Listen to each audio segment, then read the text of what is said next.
ফিলিস্তিনের সবচেয়ে বড় নগরী গাজা সিটিতে ইসরায়েলি বিমান হামলায় একদিনে অন্তত ৪৯ জন নিহত হয়েছেন এবং ৬,০০০ মানুষ বাস্তুচ্যুত হয়েছেন।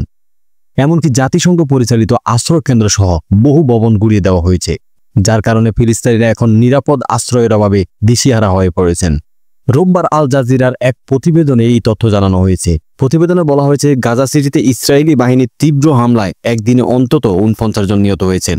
নির্বিচারে বোমাবর্ষণের কারণে বহু ভবন মাটির সঙ্গে মিশে গেছে এবং জাতিসংঘ পরিচালিত স্কুল ভিত্তিক আশ্রয় কেন্দ্র ধ্বংস করে ফেলা হয়েছে।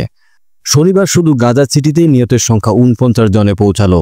গোটা গাজা উপত্যকায় এই দিনে ইসরায়েলি হামলায় মোট ৬২ জন ফিলিস্তিনি প্রাণ হারিয়েছেন। ফিলিস্তিনি সিভিল ডিফেন্সের তথ্য অনুযায়ী এই বোমাবর্ষণের ফলে গাজা সিটি থেকে অন্তত ৬,০০০ মানুষ বাস্তুচ্যুত হয়েছেন।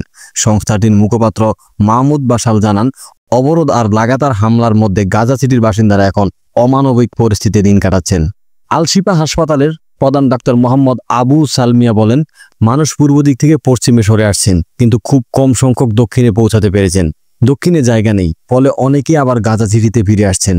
ধারণা করা হচ্ছে এখনো প্রায় ৯ লাখ মানুষ গাজা সিটিতে অবস্থান করছেন। অন্যদিকে ইসরায়েলি সেনারা সামাজিক যোগাযোগ মাধ্যম এক্সে দাবি করেছেন গাজা সিটি থেকে ২.৫ লাখেরও বেশি মানুষ পালিয়েছেন।